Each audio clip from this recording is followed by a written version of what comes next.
Hi everyone, so I'm Saptarshi, a Senior Solutions Architect at AWS, and today I have Joe from Coalfire. Thanks, Opto. I'm a Product Director for Applied AI at Coalfire. So today we are talking about how to get generative AI to production. Okay, so Joe, there's been a lot of news around how few generative AI features actually reach production. Anywhere you look, you see surveys claiming that 80 to 90% of AI pilots fail to realize. Coalfire recently launched a new generative AI feature to production called Audit AI. And how did you get to production when many POCs fail? That's a great question, Sapto. For me, it's about focusing on the business outcome and focusing on the fundamentals of real enterprise-grade architecture. Many POCs fail because they're toy use cases or they have toy infrastructure. They can't scale to real workloads. So let me run you through a few of the main challenges we faced. So Joe, quick question. So many organizations start their POC by grabbing open source framework like LangChain and just throwing documents at an embedding model. Why doesn't that work in an enterprise context?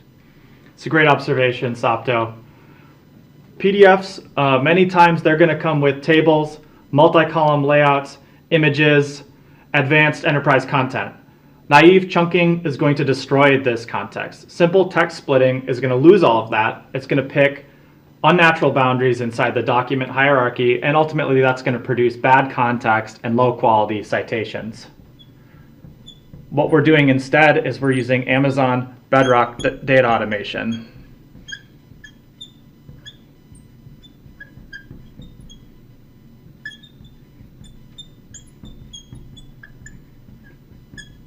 This provides high quality chunks. It handles images, it handles multi-column layouts. It solves many of these common context problems, ultimately providing better context and more accurate answers in your LLM. Thank you for the explanation. Now let's talk about the scale problem. So Joe, my next question would be, how do you handle document updates when you have thousands of documents and multiple users uploading simultaneously? This is a big challenge.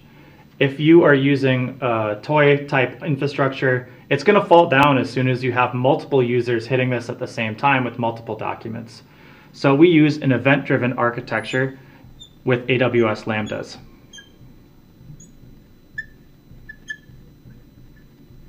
As the documents come in, we send them to Amazon Bedrock Data Automation, which can scale to thousands of documents. This is producing really high quality chunks that we're sending over to our database, our vector database, after we've embedded those using any kind of orchestration tool, in our case, Llama Index, but you could use LangChain or you could do it directly in the Lambda.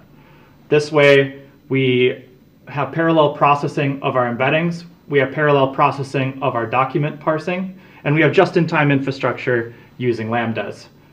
This is all very scalable and allows us to do similarity search across everything that's coming in. That's interesting. So let's dive deeper into prompt flows as code. Lots of teams out there face a common challenge. They need to manage changes through multiple environments. They need to allow for contributors outside of the development team, like data scientists or prompt engineer, to tune the prompts. Now, they need to do this iteratively as new models come out and new use cases are being developed. How do you do this? We faced the same challenge. How we did this is we used Amazon Bedrock, and specifically, we used Bedrock prompt flows.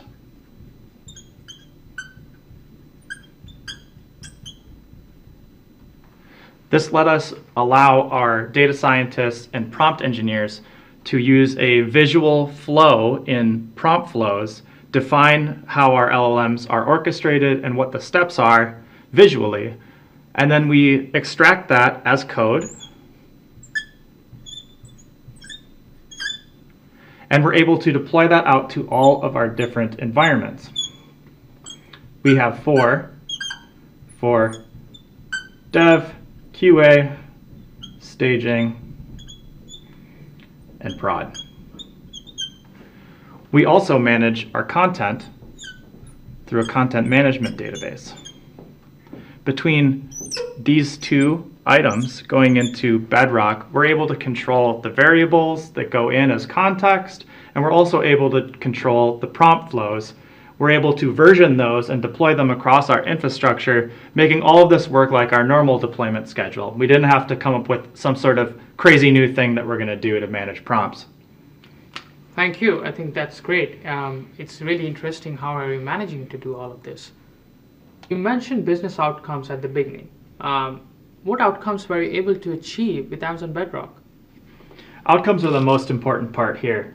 This is what allows you to show ROI on your investment. And that's the most important part of building any feature. So the first thing we did is we were able to increase workflow speed by up to 200%.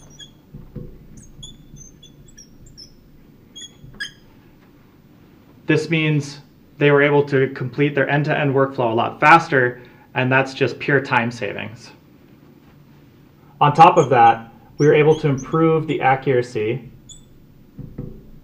by 70% better than off-the-shelf chatbots. And the reason for that is the more advanced pipeline, the better ability to tune the prompts, the higher quality chunks and context.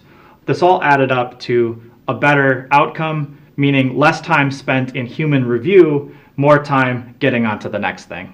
Thank you for explaining it, Joe. I'm really interested how you were able to build this using Bedrock. Thank you. Before we close the session, what will be your advice for enterprises that are starting to build production-ready GenAI applications? Enterprise GenAI is about more than just making LLM calls. It's about building the infrastructure around it.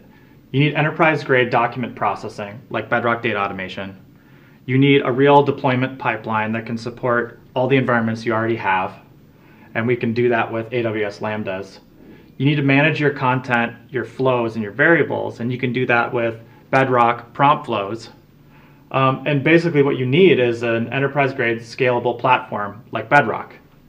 Thinking about this full enterprise lifecycle is what turns a demo into a product. Thank you, Joe. This is great. We are looking forward to what you're planning to build with Amazon Bedrock in future as well. Thank you. Thank you.